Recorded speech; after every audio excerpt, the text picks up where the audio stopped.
സന്തോഷം നമ്മുടെ ജീവിതത്തിലെ നമ്മുടെ അവകാശമാണ്. ബട്ട് സന്തോഷത്തിന് വേണ്ടി എന്ത് ചെയ്യണം എന്നത് നാം അവെയർ ആകണം. സന്തോഷത്തിന് വേണ്ടി നാം എന്ത് ചെയ്യണം എന്നത് നാം അവെയർ ആവുക. അതൊരു ഇമ്പോർട്ടൻറ്റ് പോയിന്റാണ്, വളരെ പ്രധാനപ്പെട്ട ഒരു പോയിന്റാണ്. സന്തോഷത്തിന് വേണ്ടി നാം എന്ത് ചെയ്യണം? ലൈഫിലെ എല്ലാ മൊമെന്റും സന്തോഷമല്ലെങ്കിൽ സന്തോഷത്തിന് വേണ്ടി നാം പലതിനെയും തേടിപ്പിടിക്കും. ചിലരൊക്കെ ലഹരിയെ സന്തോഷത്തിന് വേണ്ടി തേടിപ്പിടിക്കാറുണ്ട്. ലഹരി ഉപയോഗിച്ചാൽ എങ്ങനെ ഉണ്ടാകും? അവിടെ നിന്ന് അങ്ങോട്ടുള്ള ലൈഫ് സക്സസ് ആവോ? ഇല്ല. അപ്പോ അവിടെ പ്രധാനപ്പെട്ട ഒരു സ്ട്രാറ്റജി വേണം. ലൈഫിനെ ഹാപ്പിയസ്റ്റ് ആക്കുക എന്നതിൽ നമുക്ക് സ്ട്രാറ്റജി ഫോളോ ചെയ്യണം. എന്താ സ്ട്രാറ്റജി എന്നറിയോ? ഹാപ്പി ആക്കാൻ വേണ്ടി, മേക്കിംഗ് ഹാപ്പി സൃഷ്ടിക്കാൻ വേണ്ടി നാം ചെയ്യുന്ന ആക്ടിവിറ്റീസുകൾ, അത് പിന്നീട് റീകോൾ ചെയ്യുന്ന സമയത്തും നമുക്ക് ഹാപ്പി കിട്ടണം. ഹാപ്പി ഉണ്ടാക്കാൻ വേണ്ടി നാം ചെയ്യുന്ന കാര്യങ്ങൾ പിന്നീട് നാം ഓർക്കുന്ന സമയത്ത് അപ്പോഴും നമുക്ക് ഹാപ്പി കിട്ടണം, അപ്പോഴും സന്തോഷം കിട്ടണം. അപ്പോഴാണ് അത് റൈറ്റ് മോഡാകുന്നത്, ശരിയായ റൂട്ടാകുന്നത്. Am I right? പറഞ്ഞത് മനസ്സിലായോ? അതായത് സന്തോഷത്തിന് വേണ്ടി നാം ചെയ്യുന്ന കാര്യങ്ങൾ പിന്നീട് ഓർക്കുമ്പോഴും നമുക്ക് സന്തോഷം കിട്ടണം. നമ്മൾ സന്തോഷം കിട്ടാൻ വേണ്ടി ഒരു ലഹരി പാർട്ടി ഉപയോഗിച്ചാൽ അത് പിന്നീട് റീകോൾ ചെയ്യുമ്പോൾ നമുക്ക് സന്തോഷം ഉണ്ടാവുമോ? ഇല്ല.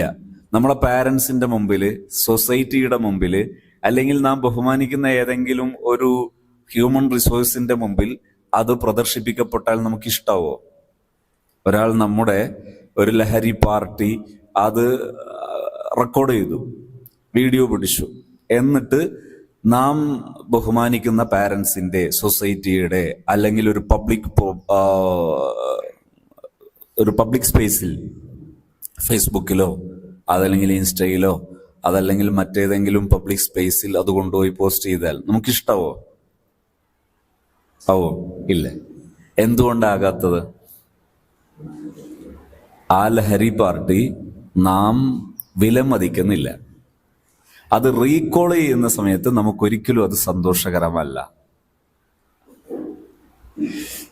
നമ്മുടെ ലൈഫിലെ ഏത് മൊമെന്റിനെയും നമുക്ക് സന്തോഷത്തോടെ അഡ്രസ് ചെയ്യാൻ കഴിയും. അതിൽ പഠനം എന്നത് വളരെ പ്രധാനപ്പെട്ടതാണ് എന്ന് ഞാൻ പറയുന്നു. പഠനം എന്നതിൽ, ഈ ഒരു പ്രോസസ്സിൽ ഫസ്റ്റ് പേഴ്സൺ, ഒന്നാം വ്യക്തി, അത് പ്രിയപ്പെട്ട വിദ്യാർത്ഥികളാണ്. വിദ്യാർത്ഥികളാണ് പഠനത്തെ സന്തോഷകരമാക്കുന്നതിലെ ഒന്നാം വ്യക്തി. വിദ്യാർത്ഥികളാണ്. അവിടെ ആർക്ക് പിഴച്ചാലും നമുക്ക് പിഴക്കില്ല. ഈവൻ ഒരു ടീച്ചർ അവിടെ റൂട്ട് മാറിയാൽ പോലും നമുക്ക് നമ്മുടെ റൂട്ട് മാറാതെ നമ്മെ സേവ് ചെയ്യാൻ നമുക്ക് കഴിയും. ഈവൻ പാരൻസ് ചിലപ്പോഴൊക്കെ നമ്മളെപ്പോലെ എഡ്യൂക്കേറ്റഡ് ആയിരിക്കാം. ഇത് രണ്ടായാലും ചിലപ്പോഴൊക്കെ നമുക്ക് സന്തോഷം തരാതിരിക്കാം, സാധ്യതയുണ്ട്. നമ്മുടെ ആയിരക്കണക്കിന് ലേണിംഗ് മെറ്റീരിയൽസ്, നമ്മൾ ആയിരക്കണക്കിന് പഠന വിധേയമാക്കിയ കേസ് സ്റ്റഡീസുകളിൽ പലപ്പോഴും പാരൻസിൽ നിന്ന് സ്റ്റുഡൻസിന് ഹാപ്പി കിട്ടാത്ത, സന്തോഷം കിട്ടാത്ത ധാരാളം കേസ് സ്റ്റഡീസുകൾ കാണാറുണ്ട്. ചിലപ്പോൾ ടീച്ചേഴ്സിൽ നിന്ന് കിട്ടാത്തത് കൊണ്ട് കാണാറുണ്ട്. പക്ഷെ ഞാൻ പറയുന്നു, നിങ്ങൾ റെഡിയാണെങ്കിൽ നിങ്ങൾക്ക് ലൈഫിൽ ഏത് തരത്തിലുള്ള പ്രതിസന്ധി ഉള്ളപ്പോഴും ഹാപ്പി ആയിട്ട് ജീവിക്കാൻ പറ്റും. ഏത് ടീച്ചറെയും ഏത് പാരന്റിനെയും നിങ്ങൾക്ക് ചേഞ്ച് ചെയ്യാൻ കഴിയും.